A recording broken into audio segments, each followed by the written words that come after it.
was growing up, I was very much raised in a very biblical kind of a background. And for some reason, the belief was only the King James Version was the real Bible. So I was telling the 23rd Psalm to Annette, we were talking on the phone, and I just kind of rattled it off, and she was like, "Did you just memorize that?" I was like, "You have no idea what kind of stuff I have memorized up in here." And you know, sometimes when I start quoting passages or thoughts that come from the Bible, you will hear me slip into this King James Version, and then I ask your, some latitude there. It's just some good old-fashioned conditioning. We're going to be talking about walking through the shadows today. And the purpose is to remind us that no matter what we're going through, that we are always inextricably connected with the divine. And there is nothing that we could possibly go through where we would ever be alone. I was, sometimes when I have in my mind planned what I'm going to do a talk about, and then something will keep playing in my mind. And the 23rd Psalm was one of those this week. It was just with me this week, and I'm like, okay, well, we're going to talk about this some more. Especially the part when it talks about walking through the valley of the shadow of death. You know, even though I walk through the valley of the shadow of death, I will fear no evil, for thou art with me.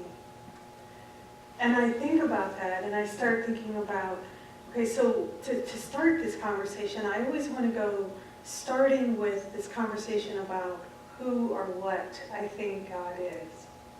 You know, the 23rd Psalm has God defined as a shepherd. Well, we know that God is all that there is, that there's this everything, nothing, that if we were to take everything and have it expand, expand, expand until it became nothing, we would know that that was kind of the primordial sense of what God is. It's everything, nothing. Some of the earliest descriptions of God describe God as nada or niche or nothing, depending on which language you're looking at. That these ancient philosophers start out with the idea that God is so much everything, that there's so much infinity there, that there's nothing. So the experience of God is that God manifests itself in certain ways, in ways that we can understand. So we see this throughout history. We see different cultures that have goddesses that are fertility goddesses, because back when men were wise, they knew that women could procreate. In fact, they thought that women procreated without the male counterpart, so they thought we were just goddesses, which, I was really sorry to see that one go. And you'll see throughout history, you'll see different gods have manifestations. You see a god of war, a god of love, a god of discord, a god of, joy. Because we have this way of having manifestations of the divine so that we can take bite-sized chunks of this element, right? So that we can understand it. And that's what the 23rd Psalm is doing. It's taking this idea of what is God and saying, hey, let's call God a shepherd. And it brings up this idea that there is this force in the universe, this power in the universe that is only for our good, that nurtures us, that takes care of us, that, not just has your back, but has your entire being in its heart. That each of us, imagine your crown chakra, the part of you being connected to God, and all of us being points of light in the heart of God. We are so nestled in the concept of what the divine is. And so when we think about a divine shepherd, we have that sense of being nurtured in the very heart of the divine.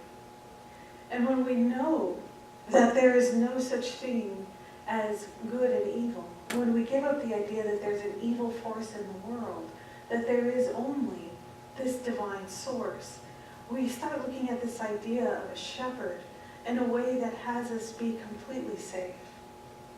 And it's funny because in this 23rd Psalm, it says, yea, though I walk through the valley of the shadow of death. And sometimes it's like, yeah, I'm here. Yay, there it is. Olivia said yes, but it's yay. Yay, though I walk through. And so sometimes we look at our lives and we're in this valley of shadow of death. And what does that shadow look like? Sometimes the valley of the shadow of death looks like us encountering our own shadow, right? We know that we have created in our lives these ego spaces, these places in us that said, I'm separate from the world, and so I'm going to make up certain things about myself. That I have it like, this is true about me. And I don't mean the good stuff. I don't mean like, I'm so popular. It's usually like, nobody loves me, right? Or I'm not loved enough, or there's not enough to go around, or, there's a finite, there's a finite pie and we are all scrabbling for a piece of it. Or my personal favorite that my father used to tell me, Tammi, money doesn't grow on trees. I still don't believe that one. It's because the point is that there is this infinity, this infinite abundance that we are always able to access. But when we start thinking about what is our valley of the shadow of death, there are times where, as we are on our spiritual path, we encounter our own shadow. We encounter the parts of us that are that ego. That is always a conversation about separation. Now we know, and our highest selves, and our highest vibrational selves know that we cannot be separated from God, that whatever God is, the divine essence of all that, everything, nothing, is inside of us. And we may not be the whole ocean, but we are certainly that drop. We are certainly that ice cube. We have that within us.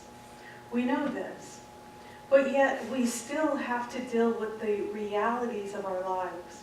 We have to deal with the realities of our relationships. We have to deal with the realities of our finances. And each game that we play has a shadow that we manage. And you know where the shadows are because it's the areas where we're most challenged. And sometimes there are shadow areas where we just don't want to give it up. This one is just the truth. And then what we start seeing is patterns repeating itself, right? So, you start seeing, I was thinking back on my relationships, and it is kind of trite, but I was like, yeah, and then there was that person, and there was that person, and there was that person, and that person, ooh, that one, ooh.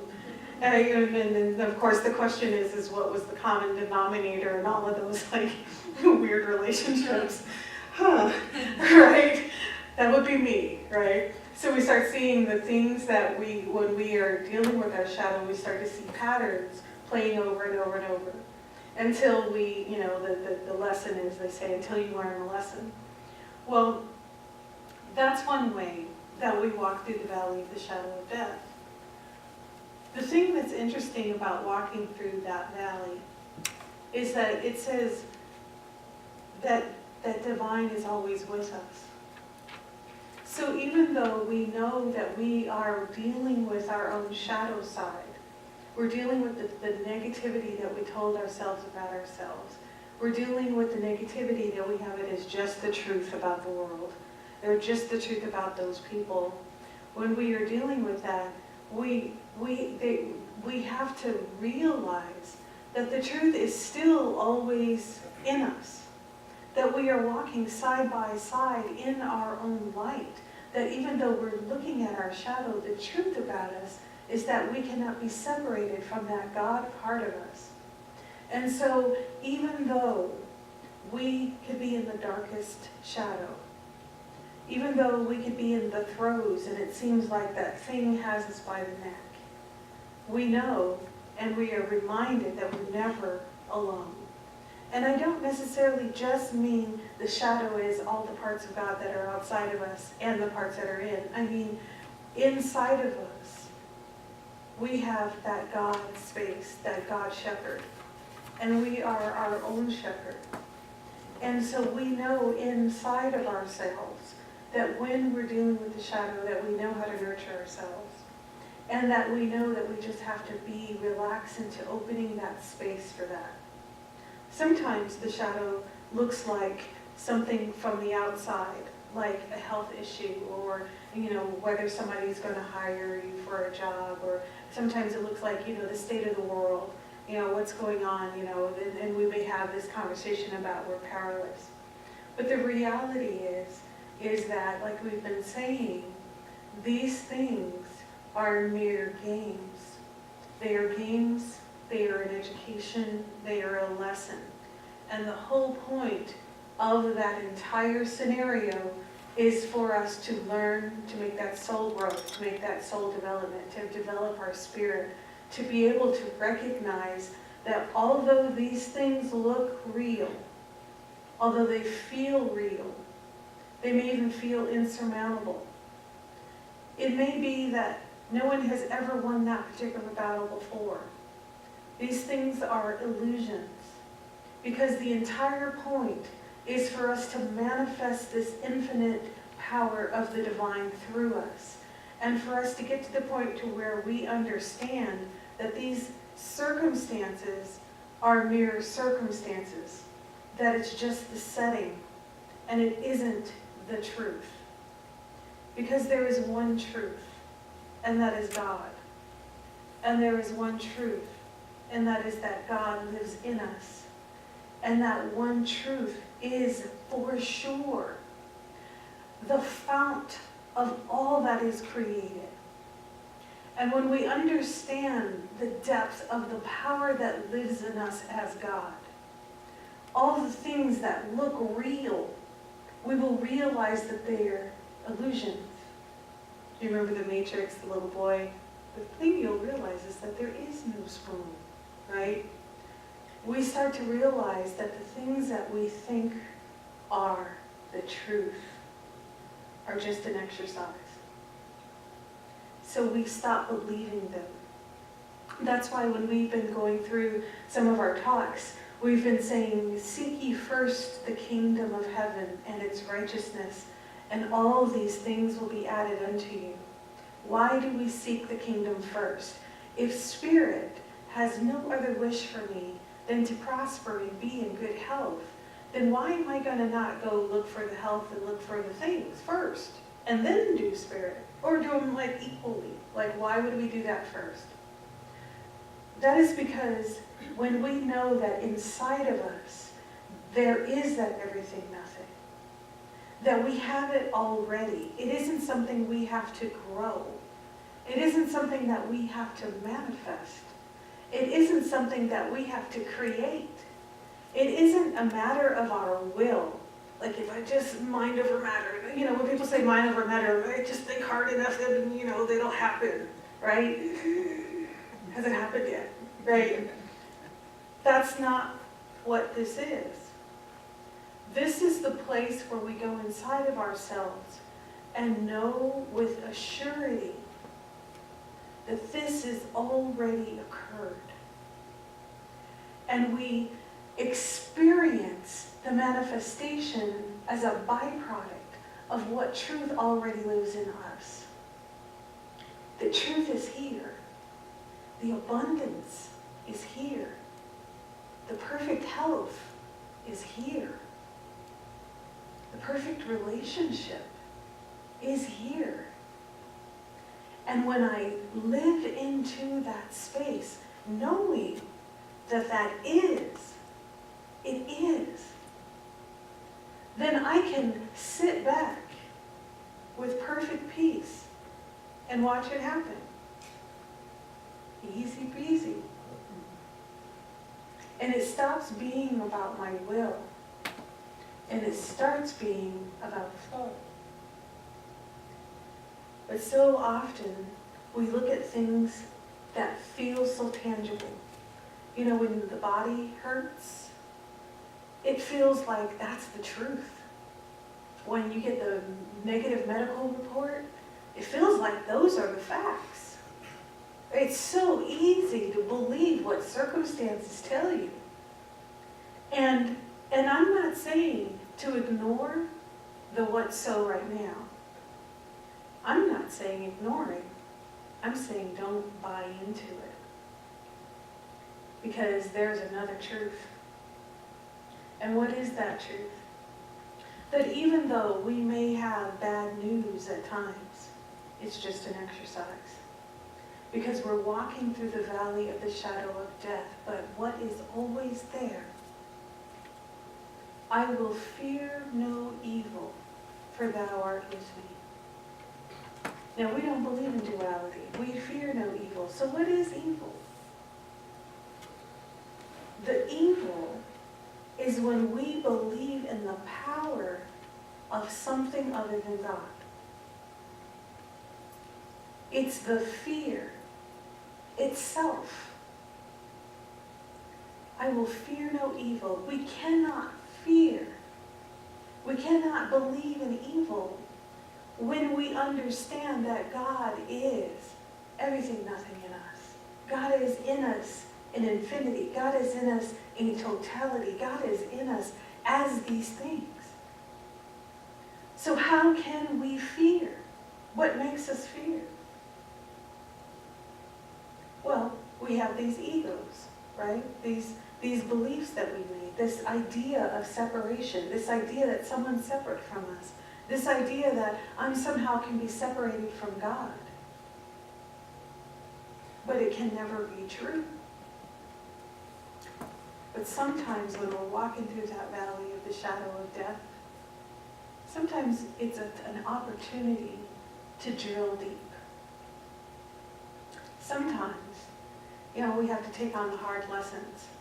And I was looking at this study, and these scientists had decided that they were going to drill down into the Earth's core. So those of you that are scientists in the room will appreciate that. It says the Earth's mantle is a part of the planet that lies between the crust and the iron ball at its center. And to reach it would require drilling down from a position in the ocean because the crust is thinner there. Even still, it would mean drilling through 5 miles of solid rock. And if that doesn't sound hard enough, temperatures increase the further down you go and could reach as high as 1,050 degrees Fahrenheit. It would, and somewhere then there's atmospheric pressure, which is 4 million pounds per square foot near the mantle. Okay, so as I was reading this, you're like, what does this have to do with anything? As I was reading this, I started thinking about the spiritual path. There are times where you have gotten rid of all the superficial stuff, right? You've gotten rid of, a lot of these false beliefs. You've gotten, you're like, yeah, I'm kind of, I'm doing pretty good. I'm learning, I'm growing, and da-da-da, right? And then you get down to that mantle, that 5 miles of crust, that one that you have to and what happens? There's pressure, right? There's heat. There, someone just turned up the gas on you, right? And sometimes that feels like walking through the valley of the shadow of death.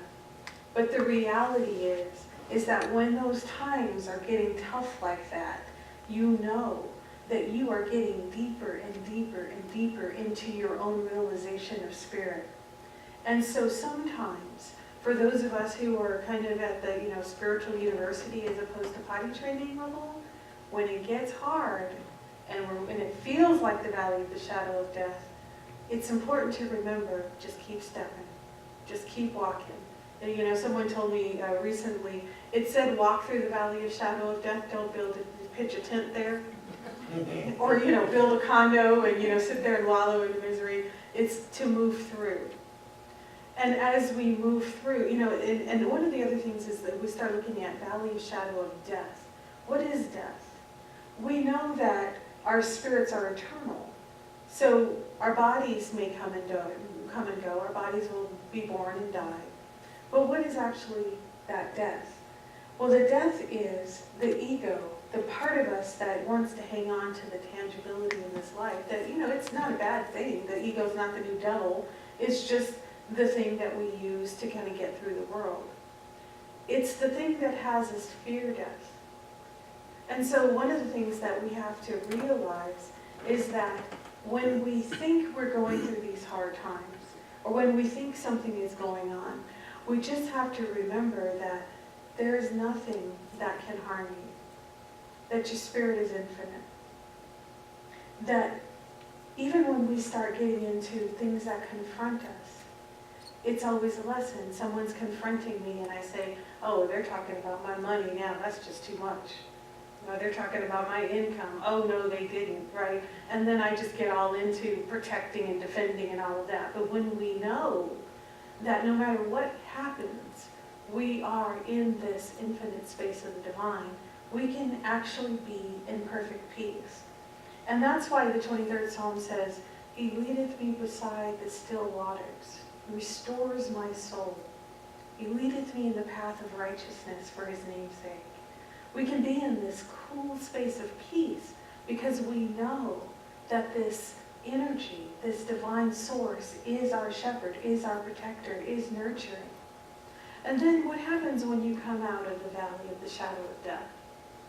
You know, because there's a getting through it. There's always a getting through it. Thou preparest a table for me in the presence of my enemies, anointing my head with oil. My cup runneth over. Because as Ernest Holmes points out, the 23rd Psalm is really pointing out that Spirit has no other wish for us other than we prosper and be in health. Other than that, we have everything we need. And that we have a realization of it. Remember what we can accept, that God can only work for us to the extent that God can work through us. So sometimes going through these valleys are in this deep drilling and this pressure and the flame. It opens up a space for us to expand our faith, because no matter how deep that chasm, no matter how much pressure there is, no matter how hot it gets, we know we're never alone. And that knowledge, that expansion of the understanding and that deep understanding of Spirit, always with us, always taking care of us, always nurturing us, always providing for us. You know, as Marco Bernard Beckwith says, you know, we're sourced, fueled, and funded by a divine source. We're always okay. And so when we know that, we come out of that valley and there's a table. What's on your table? You get to say what that table is set for you.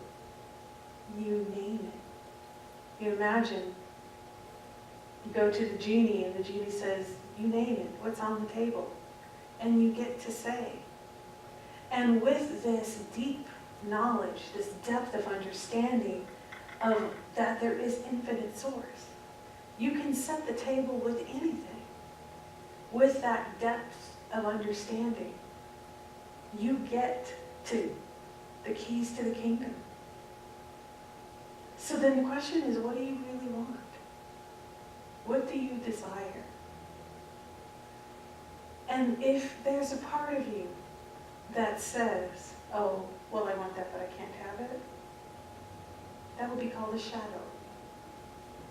You can leave that shadow in the shadow of death, knowing that the truth is that there is a table prepared for you, that your head is anointed with oil, a divine anointing, an appointment with Spirit that flows in you, that flows through you, that flows as you.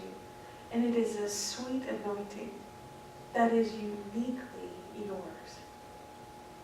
And all we are doing right now is acknowledging what is already so.